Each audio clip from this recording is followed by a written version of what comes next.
Hi, my name is Drew Locher. Welcome to our series, Value Stream Mapping Tips and Tricks, Episode 3.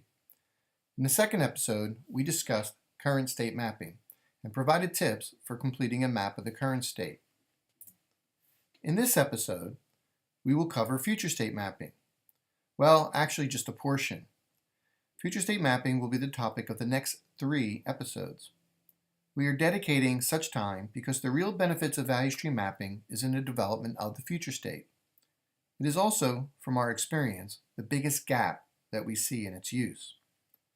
Of the maps that people send to me to review, I can say that nearly 50% do not have a proper future state map. In fact, often it is missing altogether. When I ask, where is the future state map, they sometimes send me a current state map with upwards of 100 ideas for improvement on it, instead of a thoughtfully designed future state based on the key concepts of lean that changes how work flows and is managed. Our first tip is to use the future state questions. Most often when I ask questions about the approach that was followed to create a future state, the response involves some form of brainstorming, resulting in the aforementioned long list of recommended changes. There is little or no awareness of the future state questions that embody lean thinking and are identified in each of the preeminent references on the subject covered in Episode 1. Far from a brainstorming exercise, using the questions as a guide, the value stream mapping team follows a thoughtful process to design the future state. As we will see, they represent the key concepts of lean, including value add versus non-value add, flow, pull, and leveling. Our next tip involves the time frame for designing and implementing the future state. As a general rule, we say to design a future state that is achievable within 1 year. In addition, elements of the future state should be achievable within 1 to 3 months, 3 to 6 months, 6 to 9, and 9 to 12 months. It is important to be practical when designing a future state. The organization needs to see benefits in a reasonable time frame from the changes envisioned. We have seen organizations develop idealistic future states that take longer than 1 year to implement, the benefits from which would not be experienced for a year or longer. The probability of success decreases significantly as a result. Next, we have what we call the 70% rule. What we mean by this is that inevitably there will be uncertainty with the ideas the team comes up with. That is okay. At times, we have seen teams unable to identify creative ideas that will significantly alter the current state. This inability is often rooted in the team's reluctance to take chances due to a fear of failure. The 70% rule acknowledges that some of the ideas will not come to fruition. We simply ask, is there at least a 70% chance to implement the idea being considered within 1 to 3 months, 3 to 6, and so on? If the answer is yes, then it is considered for the future state.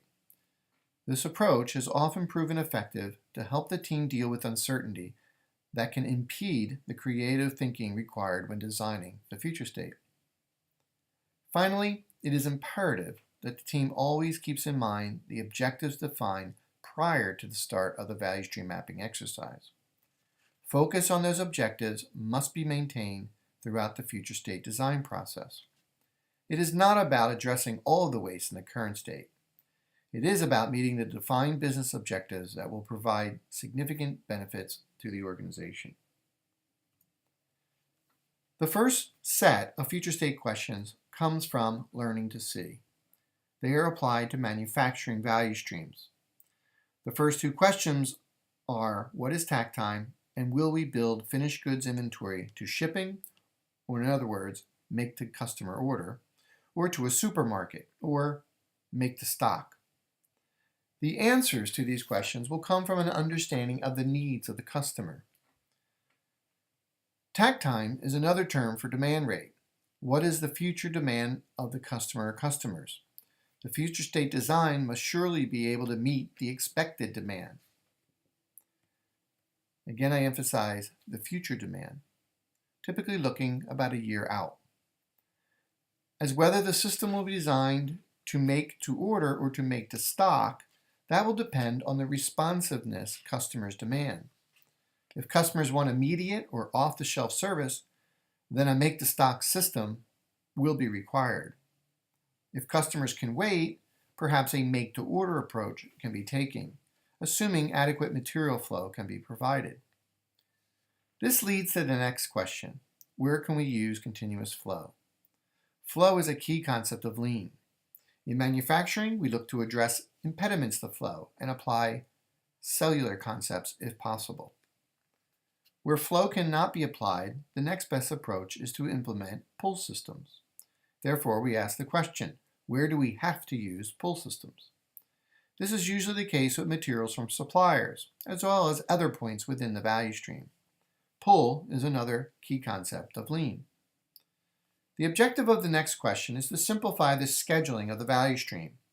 The application of flow and pull concepts should result in this, but only if the existing scheduling system is deliberately changed or even abandoned. The next two questions embody the key lean concept of leveling. First, the mix of products manufactured at the pacemaker process is explored, if there is indeed a mix. The application of quick changeover techniques will determine just how flexible the system can be. Leveling the volume of work at the pacemaker is next. Unlevel flow from the pacemaker can create much waste on the system. Lastly, we ask what process improvements will be necessary. Given the responses to the earlier questions, the necessary changes can be identified to make the future state a reality. To be clear, this last question is not a catch-all where all types of improvements are identified. Rather, we are talking about the 8 to 12 key improvements required to implement the future state. These are the set of questions used to redesign manufacturing value streams. We have a different set of questions for information and service value streams. They were provided in the Complete Lean Enterprise, Value Stream Mapping for Office and Service, as well as Value Stream Mapping for Lean Development. After all, a question of whether we will make to order or make to stock just doesn't apply to information and service value streams, though it does in concept. In place of the first two questions from learning to see, we ask, what does the customer really need? We will explore this and all of the questions in depth in this and the next two episodes. The second question, what steps create value and what's your waste? This shouldn't surprise you that we ask this question. However, as we will see, the key to this question is to focus on the important wastes. The concept of flow is embodied by the next question. How can we flow work with fewer interruptions? This is followed by the question, how will interruptions in the flow be controlled? In other words, how can we apply pull concepts to information and service value streams? Leveling both the mix and volume of work is addressed in the next question. Improving the workflow alone is insufficient. Experience has shown that the manner by which the value stream is managed must also be changed. This is directly addressed in the question, how we manage the new process or value stream. As with the manufacturing-oriented questions, the specific improvements required to make the envisioned future state a reality are identified in response to the final question. Even in this quick review, you can see that the two sets of questions are really not all that different. Both cover the key concepts of lean. Therefore, we will use this particular set of questions as our guide.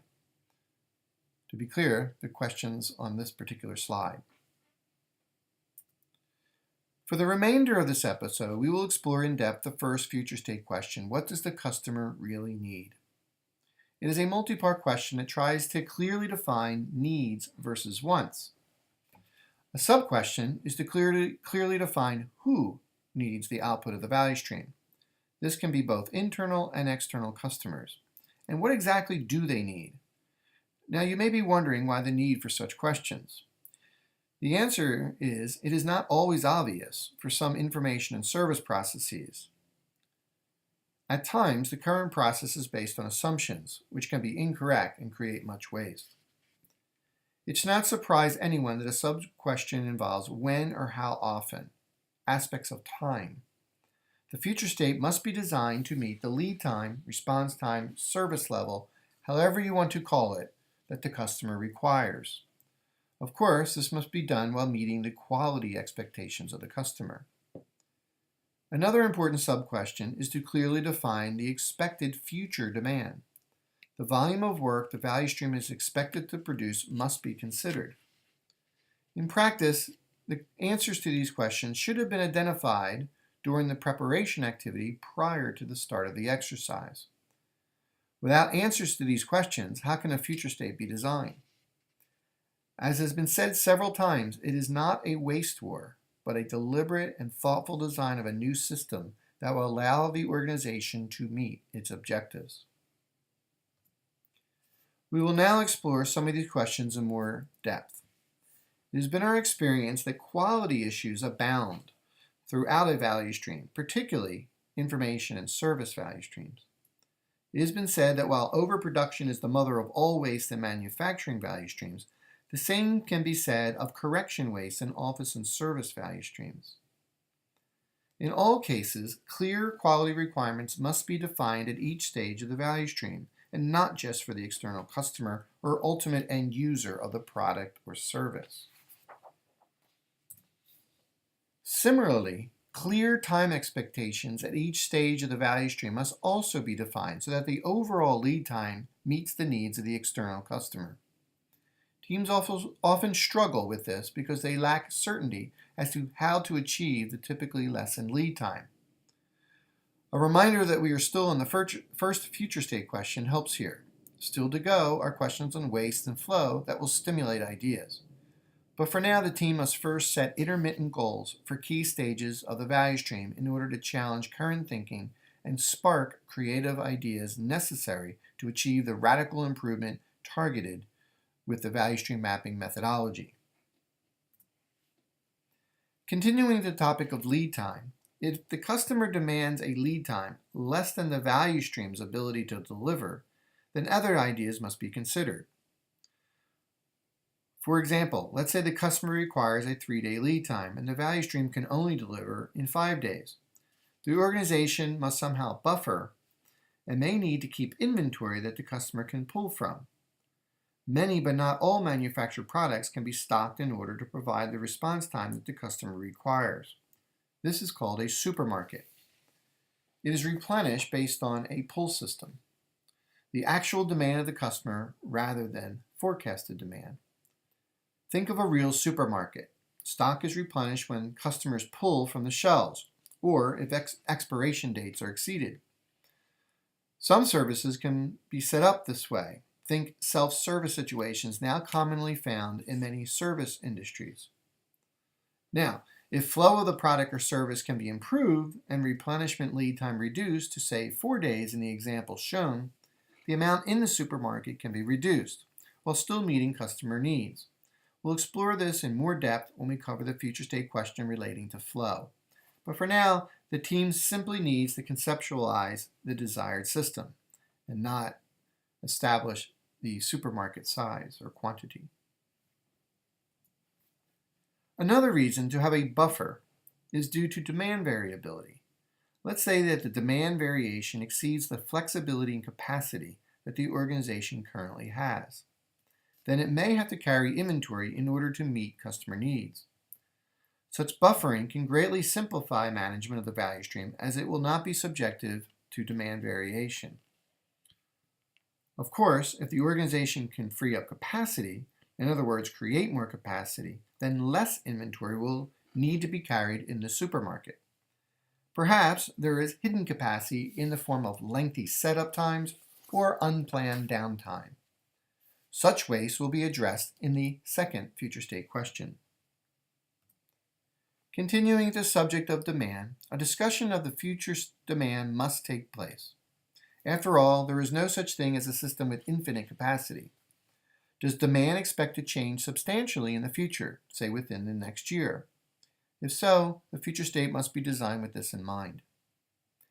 Calculating TAC time, or the demand rate for the value stream, can help express demand in a way that can be directly compared to the process times for the various steps within the value stream, which we will see on the next slide. The calculation of TAC time is straightforward. You take the demand for a period of time and divide it into the effective working time that the resources expect to meet the demand have available. Effective working time will not include lunch, breaks, and other regular or planned activities that take the resources away from meeting demand. In this example, 460 minutes per day is determined to be the effective working time. In that time, the demand of 46 orders, note the unit of measure is orders per day, must be met. Therefore, the TAC time or demand rate in this example is 10 minutes per order. On average, the value stream will receive an order every 10 minutes. What we do with this piece of information? Well, we compare it to the time required to process an order. Let's say that the process time is 30 minutes per order. One person can process an order in 30 minutes, but the customer demand is an order every 10 minutes. Therefore, we will need 3 people, machines, whatever the resources are to process orders. Collectively, they will process an order on average every 10 minutes, which matches the TAC time. The concept of TAC time helps people develop demand versus capacity thinking. Such thinking is now common in most manufacturing operations and is found more and more in service environments. Without such thinking, people will resort to push mentalities rather than flow and pull thinking that is part of lean thinking. And pushing typically provides poor results, excess inventory, stressed people, poor quality, and poor customer service. The calculated TAC time should be compared to the process times of individual steps through the value stream. Important learning can occur as a result. Which steps exceed TAC time? These must be addressed, as they will impede the value stream's ability to meet customer demand. In lean, process times under the TAC time also generate important discussion. Perhaps steps can be combined, thereby eliminating a handoff and improving flow. We will discuss this in the next episode when we delve into the flow question. For now, we will leave it as by comparing TAC time with the various process times, points in the value stream requiring greater attention can be identified. Once again, it is about improving the right things, not all of the things. People struggle with the application of TAC time to processes that experience substantial variation in its process time and in heavy multitasking environments, as is often found in office and service environments. An understanding of the source of variation is needed. For the order processing example previously reviewed, let's say that the process times vary from 10 to 60 minutes. Why? Perhaps it can be explained by the number of line items per order, which can significantly vary from order to order. In this case, we should consider a demand rate expressed in terms of line items, not orders. The process time must also be expressed in the same terms per line item. Then they can be directly compared as we did on the previous slide. Perhaps later in the value stream, say invoicing, the people performing the activity say they don't care about orders or line items. They can have multiple orders on a single invoice. Therefore, a different demand rate for this process step must be calculated and compared to the process time per invoice. This may or may not give rise to an important discussion. Finding meaningful expressions of demand is part of lean thinking. The result of the discussion is for the team to begin to gain an understanding of the resources required to meet the targeted objectives for this future state: demand, lead time, and quality. We say begin because we are still just on the first future state question. The subsequent questions will be covered in the next 2 episodes. That brings episode 3 to a close. To summarize the key points covered, first, always use the future state questions when designing future states for any type of value stream. And of course, always start with the first one. What does the customer really need? This is critical because the future state questions represent the key concepts of lean: customer focus, flow, pull, leveling, and the like. Lastly, remember, it is not about what we can change, but what we need to change in order to meet the defined business objectives. If you want to go on a waste war, then simply go on a waste walk, a Gemba walk focused on waste. With the value stream mapping methodology, the objective is substantial, even radical improvement that can only come by significantly changing how work flows and is managed. I hope that you found the information provided useful and that you will join us for episode 4 of the series.